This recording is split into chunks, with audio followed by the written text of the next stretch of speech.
तो कहानी है 3 सितंबर 2025 की। उत्तर प्रदेश में सुल्तानापुर के एक गांव कादीपुर के अंदर एक शादीशुदा जोड़ा रहता था।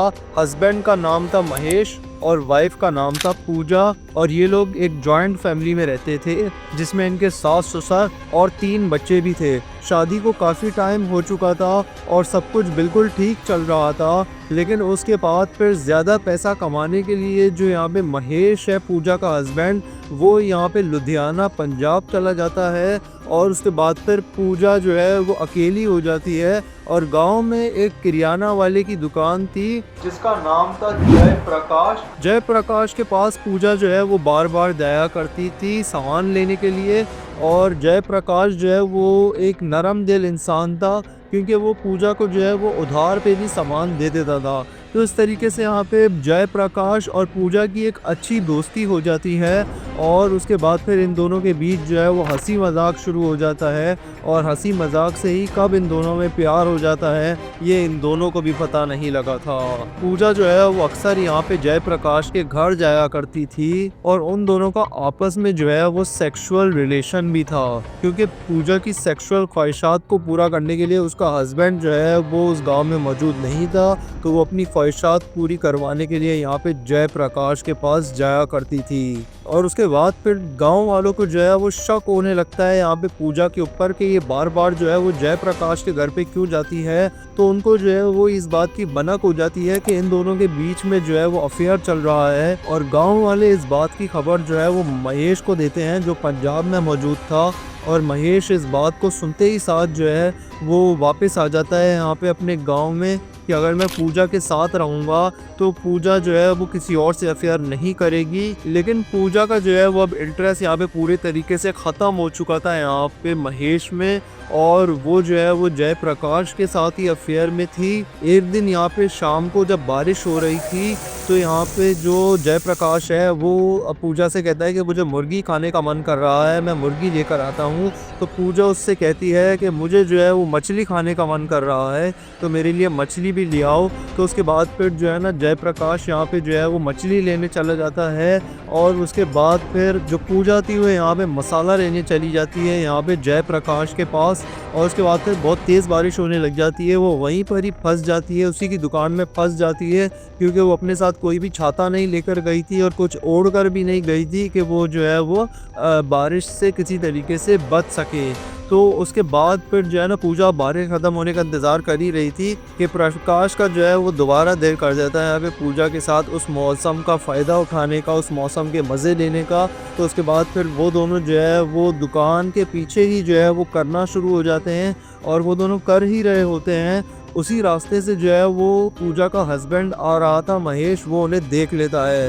वो यहाँ पे जो है वो पूजा को पकड़ लेता है, पूजा को वहाँ पे वो बहुत ज़्यादा डांटता है, मारता भी है, और उसको जो है वो कपड़े पहनने का कहता है। पूजा जब कपड़े पहनती है तो वो उसका हाथ पकड़ के जो है वो घर ले जाता है। और उसके बाद फिर पूजा जो है वो यहाँ पे जयप्रकाश से कॉल पे बात करती है कि कुछ भी करो लेकिन इसको जो है वो रास्ते से हटा दो। अगर इसने इस बात का पता पूरे गाँव को दे दिया या किसी को भी बता दिया तो बात गांव में आग की तरह फैल जाएगी और मैं बदनाम हो जाऊंगी, मेरी कोई इज्जत नहीं रहेगी। जयप्रकाश ने किसी बहाने जो है वो यहाँ पे जो महेश था उसको बहुत सारी शराब पिला दी, इतनी पिला दी कि उससे चला भी नहीं जा रहा था। और उसके बाद फिर जो है ना पूजा को कॉल करके बुलाया और जयप्रकाश ने उसका मर्डर कर दिया और जो लाश थी उसको यहाँ पे बगीचे में फेंक दिया। और उसके बाद फिर अगले दिन पूजा के बच्चे थे वो यहाँ पे खेलते खेलते उस बगीचे में पहुँच जाते हैं और उनको जो है वो अपने पापा की जब लाश नजर आती है तो वो यहाँ पे घर पे आते हैं, अपनी माँ को बताते हैं, दादा दादी को बताते हैं। तो वो सब जब वहाँ पे पहुँचते हैं तो पूजा जो है वो लाश से लिपट कर रोने लग जाती है। वो इतना रोती है कि उसकी वीडियो जो है वो आप लोग खुद देखें, आप लोगों को लगेगा कि ये जो है वो विक्टिम है, लेकिन वो विक्टिम नहीं थी, वो यहाँ पे किलर के साथ ही मिली हुई थी। और इस बात का पता यहाँ पे पुलिस को कैसे चला, पहले आप ये वीडियो देख लें फिर हम आगे डिस्कस करेंगे। और कुछ ना 6:30 बजे मुर्गा लावे हम मुर्गा मछली ले मायू का 3 घंटे के बाद बजे नहीं कहीं नहीं करे और कुछ ना 6:30 बजे जगह सबका दुआर भाई सवेरे कैसे पता लगा कि सवेरे जन आई रात रत गए 2 दिन पहले नाई को नाई रहे रात ये कार हुई हां पूरा डर रही 2 बजे ले रहे नाई रहे तो उसके बाद फिर यहाँ पे जब यहाँ पे पूजा रो रही थी तो उसके बाद फिर जो है ना जो जयप्रकाश था वो महेश के ही एक पड़ोसी से जो है वो बार बार खबर ले रहा था कि पूजा ने क्या बयान दिया गांव वालों को, उस लाश का फनरल हुआ या नहीं हुआ। तो जो यहाँ पे वो पड़ोसी था उसको यहाँ पे शक हो जाता है और वो यहाँ पे पुलिस को फ़ोन करके सब कुछ बता देता है और पुलिस जो है वो कॉल रिकॉर्डिंग्स निकलवाती है यहाँ पे पूजा की और यहाँ पे जयप्रकाश की।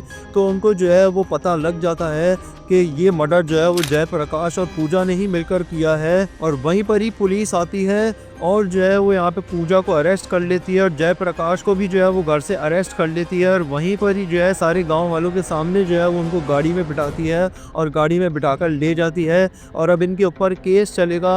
ये गरीब लोग हैं तो ज़्यादा कुछ कर नहीं पाएंगे अपने आप को बचाने के लिए। अब इनके ऊपर केस चलेगा और फिर इनको जो है वो सज़ा सुना दी जाएगी। और एक हस्बैंड जिसने अपनी वाइफ को दहेज ना देने की वजह से जो है वो कत्ल कर दिया कि वो दहेज नहीं लेकर आई, तो पूरे केस में क्या हुआ और पुलिस ने जो है वो हस्बैंड को किस तरह पकड़ा वो देखने के लिए आप जो है वो ये वाला वीडियो देख सकते हैं। और ऐसे ही ट्रू क्राइम स्टोरीज जो है अगर आप सुनना चाहते हैं तो यहाँ पे क्लिक करके चैनल को सब्सक्राइब करें ताकि ट्रू क्राइम स्टोरीज आपको जो है वो चैनल के ऊपर मिलती रहें, अपने मोबाइल के ऊपर मिलती रहें। मैं मिलूँगा अपनी अगली वीडियो में, तब तक के लिए गुड बाय।